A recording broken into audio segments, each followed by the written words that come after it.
Hi everyone, my name is Dr. Gail Busby. I'm a consultant gynecologist and I have a special interest in pediatric and adolescent gynecology. There has been some uproar recently about schools and periods and how periods are treated by schools, in that evidence is required for girls who take a day off school sick because of period issues.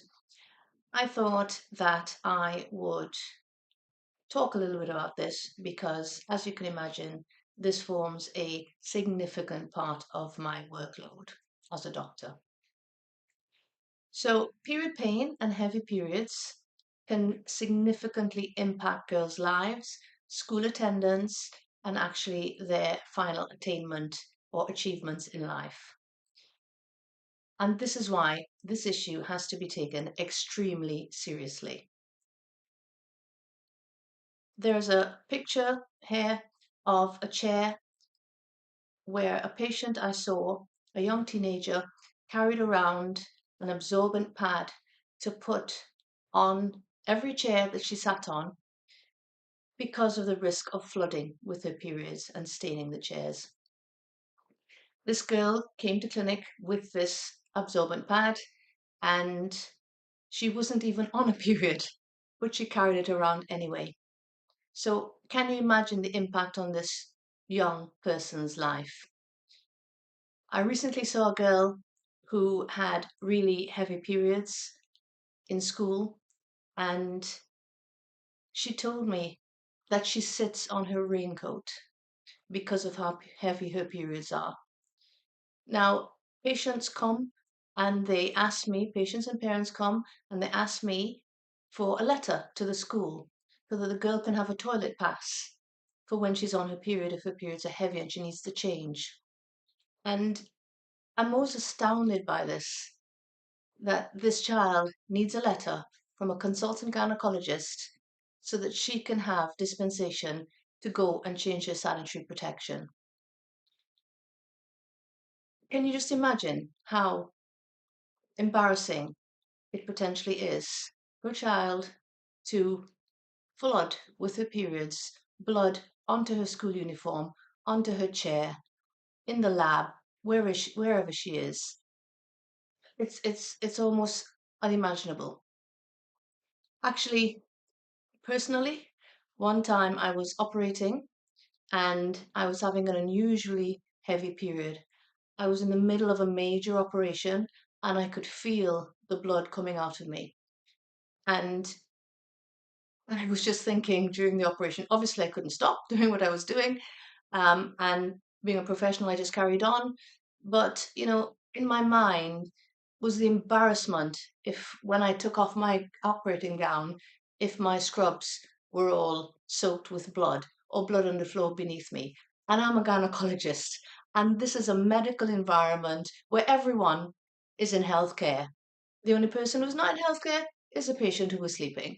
So to me, for me to be embarrassed in that situation, I can't, let's extrapolate that to a 13 or 14-year-old girl having blood all over her school uniform in front of her peers, in front of her friends, in front of her teachers. So this is a plea to schools that if a girl is requiring a toilet pass, if she requires to leave classes frequently to go change her sanitary protection, this is not a girl that needs to be castigated. This is a girl who needs to be supported. Recently, I saw another girl who got in trouble and got detention because she wasn't concentrating. And when she was investigated, her blood count was half that of a normal child.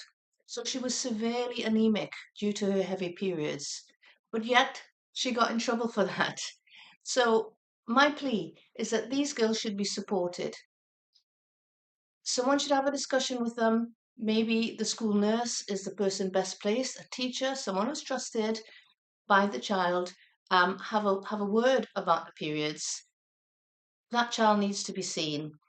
Suggest that she's referred to her GP or referred to someone like me, a pediatric gynecologist, so that we can address the periods So rather than needing frequent toilet passes, rather than missing school, because these girls, I mean, if I thought that I was going to soak through all my uniform and my chair and embarrass myself in front of all these people, trust me, I don't think I'd go to school. So,